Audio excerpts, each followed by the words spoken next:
তোমাদের second test যেটা নিয়েছিলাম হোয়াটসঅ্যাপে, মানে কোশ্চেন নাম্বার 11 to 20, তার উত্তরগুলো এখানে দিয়ে দিচ্ছি।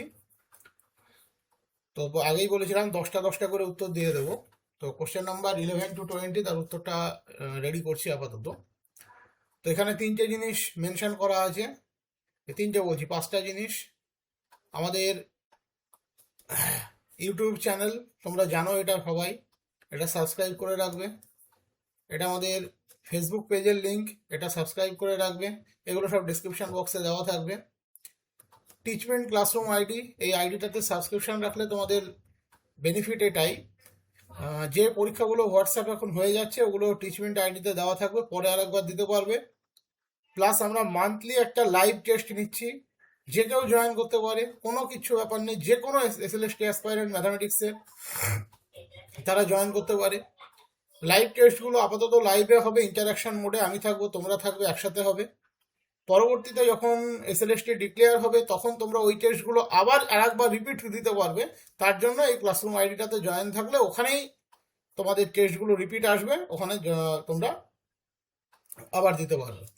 হোয়াটসঅ্যাপ গ্রুপ 1 এবারে আপাতত আর বলছি না, কারণ এখানে 1024 মেম্বার হয়ে গেছে, আর জয়েনিং হবে না। যারা এখন ডেলি টেস্ট দিতে চাও তারা হোয়াটসঅ্যাপ গ্রুপ 2তে জয়েন করবে।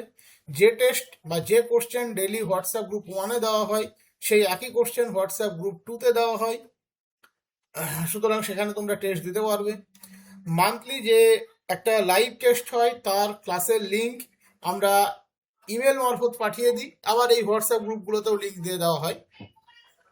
তো যারা ওয়ান টাইম রেজিস্ট্রেশন করে রাখবে, একবারই রেজিস্ট্রেশন করবে, ওখানে যে ইমেল থেকে রেজিস্টার হবে, রেজিস্ট্রেশন করবে, সেই ইমেলে ক্লাসের শিডিউল, মানে মান্থলি যে ডেটে ক্লাস হচ্ছে সেই ডেট, কোন সময়ে ক্লাস হচ্ছে সেগুলো আগে চলে যাবে। প্লাস ক্লাস শুরুর টাইমের 10 মিনিট আগে জয়নিং লিঙ্কও, ক্লাসে জয়েন, লাইভ টেস্টে জয়েনের লিঙ্কও এই নাম্বারে তোমরা পেয়ে যাবে, মানে তোমাদের রেজিস্টার্ড ইমেল আইডিতে তোমরা পেয়ে যাবে।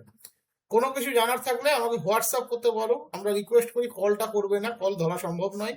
হোয়াটসঅ্যাপ করবে, আমি ঠিক 24 ঘন্টার মধ্যে তোমাদেরকে রেসপন্স দিয়ে দেবো। তো প্রথম প্রশ্ন ছিল কোশ্চেন নাম্বার 11, তোমাদের খেয়াল করবে, আমি আর 11-12 গুলো মেনশন করছি না, পরপর অ্যান্সার গুলো বলে দিচ্ছি। যে G be a finite group of odd order. G হচ্ছে একটা finite abelian group of odd order. তার মানে order G, that is odd, and G is abelian. বলেছে H equals to a square such that A belongs to Z, then H is a subgroup of G only if G is a prime order greater than 2. H is a proper subgroup of G. H equals to G. H may not be subgroup of G. বলেছে জি হচ্ছে একটা finite abelian group of odd order, that is order G, that quantity equals to odd. তাহলে এক্ষেত্রে তুমি যদি খেয়াল করো H এর কনস্ট্রাকশনটা কেমন দেওয়া আছে, A square such that A belongs to G. A square means actually A compose A, আমরা এইভাবে ভাবতে পারি, A compose A such that A belongs to G. এখানে বলে দিয়েছে জি হচ্ছে একটা গ্রুপ, তাহলে আমরা যদি জি এর একটা এলিমেন্ট এ নিই, that is let A belongs to G, যেহেতু জি গ্রুপ, তাহলে অটোমেটিক্যালি এ স্কোয়ার সেও কিন্তু জি এরই মেম্বার, এটা নিয়ে কোনো ডাউট নেই। তাহলে এইচ এর কনস্ট্রাকশন বলছে এ যদি জি এর মেম্বার হয়, A square car member, H এর মেম্বার। এবারে বলেছে অর্ডার জি ইকুয়ালস টু একটা odd number. Odd number means আমরা জেনারেলি 12+1 ধরে নিচ্ছি অর্ডার জি। আমরা বাই থিওরিম জানি যদি অর্ডার জি অড হয়, order A that is also odd. তাহলে অর্ডার জি যেহেতু অড, আমরা যদি ধরে নিই অর্ডার জি ইকুয়ালস টু 12+1, তাহলে আমরা লিখতে পারি a to the power 12+1 that equals to identity of G, definitely লিখতে পারি। তার মানে a equals to a to the power -12 আমরা লিখতে পারি, that is a to the power -n তার স্কোয়ার লিখতে পারি। এবারে কোশ্চেন কি বলেছে, এ যদি জি এর মেম্বার হয়, এ স্কোয়ার এইচ এর মেম্বার, জি তো গ্রুপ, যেহেতু জি গ্রুপ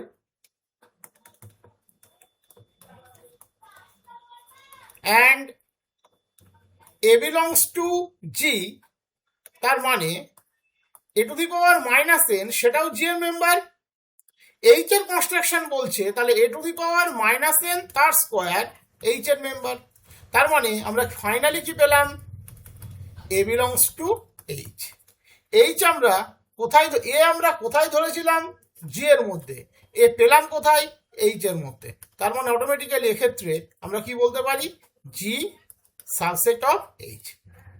আর কনস্ট্রাকশন বলে দিয়েছে এইচ সাবসেট অফ জি, এটা নিয়ে কোনো ডাউট নেই, কারণ এইচ এর মেম্বারগুলো স্কোয়ার ফরম্যাটে আছে। এ যদি জি এর মেম্বার হয়, এ স্কোয়ার এইচ এর মেম্বার, আর এইচ এর মেম্বার স্কোয়ার ফরম্যাটে আছে, অটোমেটিক্যালি এইচ জি এর সাবসেট এবং সাবগ্রুপ, এটা নিয়ে কোনো সন্দেহ নেই। ওকে, তাহলে এইচ জি এর সাবগ্রুপ, আবার জি এইচ জি এর সাবসেট, আবার জি এইচ এর সাবসেট। তার মানে এখান থেকে আমরা ক্লেম করতে পারি, so H equals to G. Clearly, so H equals to G. Option 3, this is the right number, right option.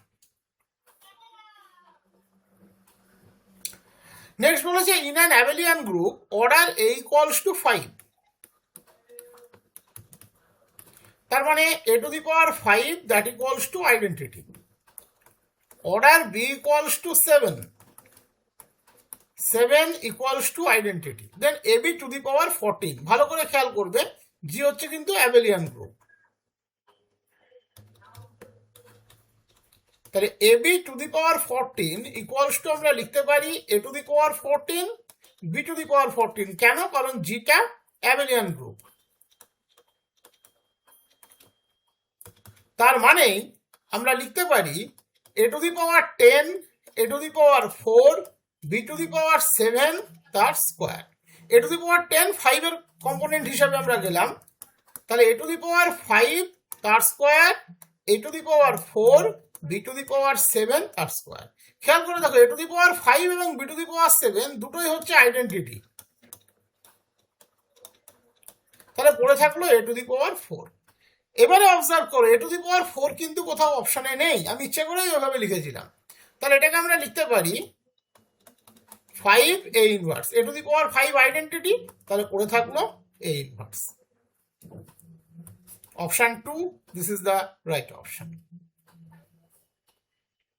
Next বলেছে if every element of a group be its own inverse then the group is, চারটে অপশন দেওয়া আছে। That is এক্ষেত্রে বলেছে for all A belongs to G, A equals to A inverse. তাহলে group infinite order, non commutative, commutative, none of this, আমরা সবাই এটা জানি এটা কমিউটেটিভ হয়। তাহলে আমরা যদি দুটো এলিমেন্ট ধরে নিই জি এর মধ্যে,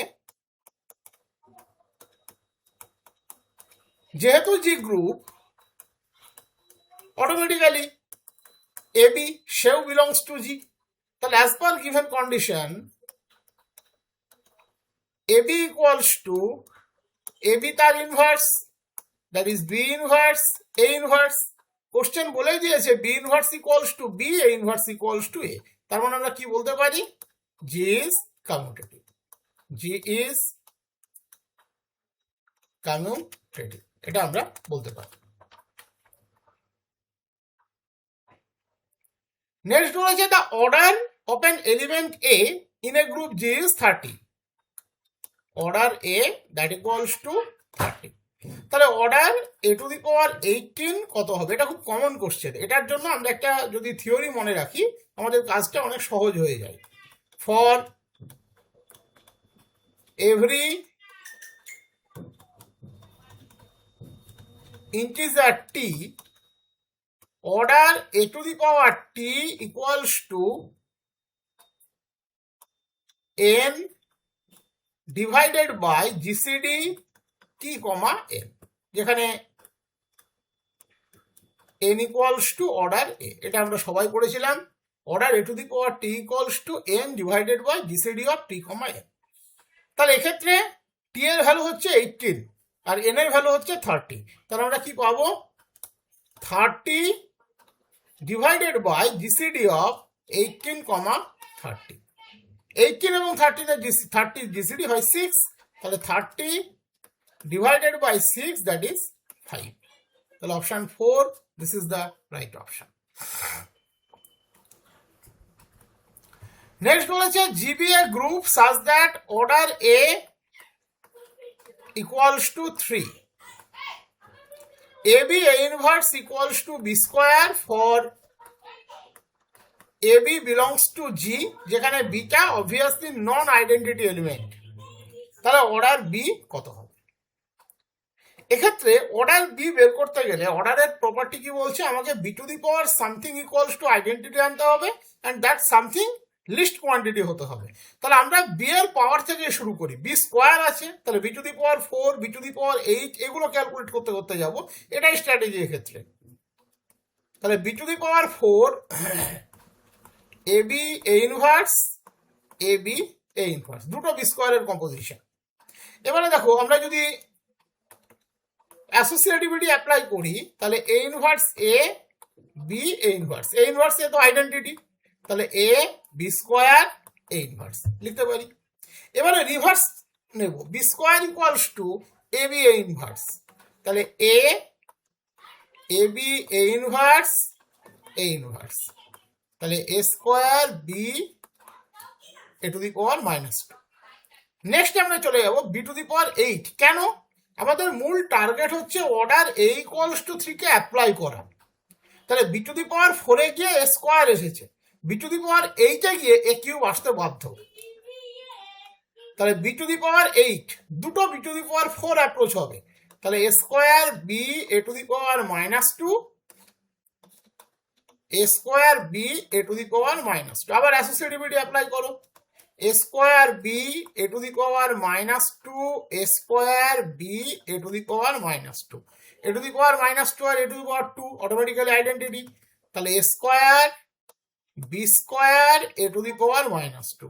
এবারে রিভার্স আবার একই রকম, এই কোয়ান্টিটিটা আমরা ইউটিলাইজ করব, এ বি এ ইনভার্স,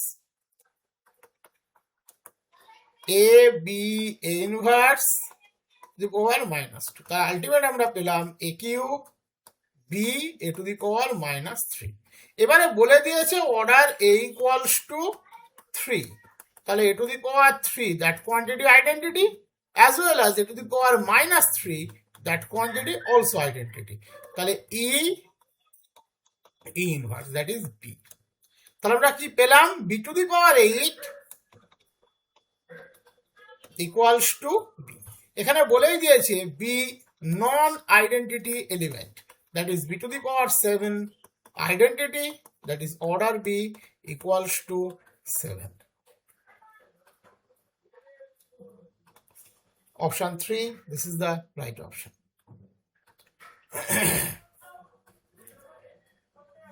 এখানে পরপর যে 5টা কোশ্চেন আছে, এই 5টা কোশ্চেনই কিন্তু কনসেপচুয়াল কোশ্চেন, একদম মানে অ্যাসিম্পটোটের বেসিক কনসেপ্টের উপর থেকে কোশ্চেনগুলোকে আমি দিয়েছিলাম।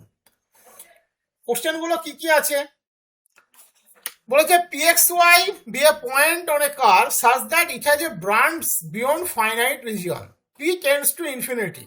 একটা পয়েন্ট ধরে নাও এটা একটা কার্ভ, তার উপরে একটা পয়েন্ট pxy আছে, অটোমেটিক্যালি আমরা যদি অ্যাক্সিস ড্র করি, এটা ox,